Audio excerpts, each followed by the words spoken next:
Hello, and welcome to the City Executive Brief.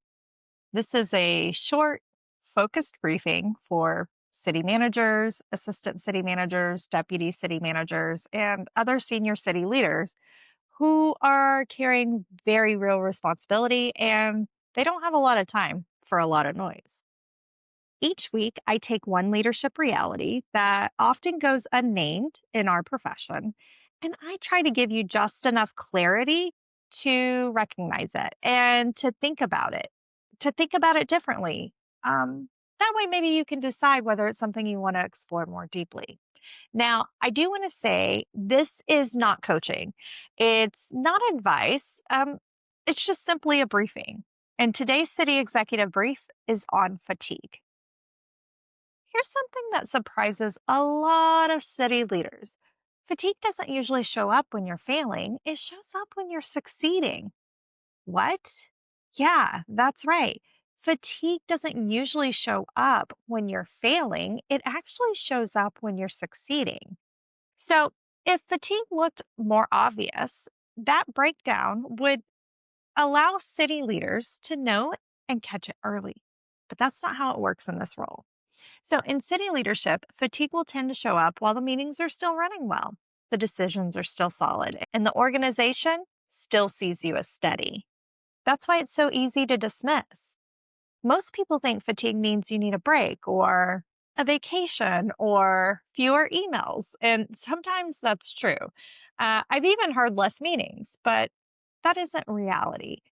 The kind of fatigue here, though, that I'm talking about is a little bit different than just needing a vacation. This is the kind where nothing is technically wrong, but everything feels more effortful than it used to. You're not actually confused. You're not even disengaged. You're just caring much more internally than you used to for the same exact results. That's often the moment when city leaders tell themselves, quote, this is just part of the job. And again, that makes total sense. City leadership is demanding in so many ways. The responsibility is constant. The pressure is very, very real. The consequences are very real.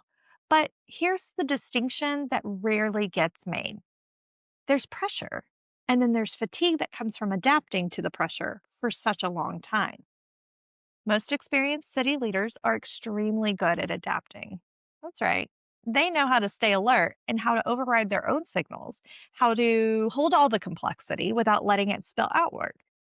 That adaptation is what actually makes them effective. Yep, it's true.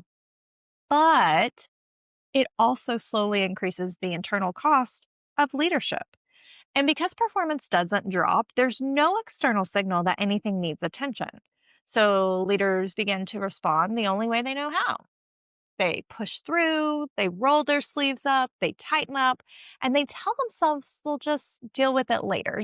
It's deal with it after the budget season, deal with it after election season, deal with it after we get everybody sworn in, deal with it after the council retreat.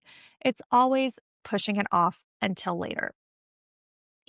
Until one day that later turns into a much bigger issue and a much bigger conversation for them. So, the point of this briefing isn't to diagnose you or convince you that something is wrong. It's simply to name something that I see very often and very commonly amongst clients. And, honestly, it's very quiet in city leadership. Fatigue doesn't mean you're burned out, it doesn't mean you're weak, and it doesn't mean you should leave your role. It often means you've been carrying leadership well for a really long time, just without recalibrating how much it cost you to do so. If you notice yourself nodding while you're listening to this, that's the work of awareness just doing its job. Recognition always comes before the change and the transformation. Sometimes recognition is perfectly enough for today. That is your city executive brief for this week.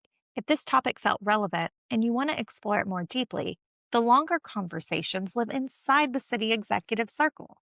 That is where we take leadership realities just like this and we unpack what's really happening underneath them. We do this and we take a little more time, we give a little more context, and we give a lot more support. There's also a way for you to connect with other colleagues who are maybe going through the same thing. If you are interested in joining the City Boss Network, we would love to have you. You can learn more at cityboss.network. Otherwise, feel free to take this for what it is, just a moment of clarity, a little briefing, a name for something you might already be carrying. And don't worry, we'll be back next week with another city executive brief.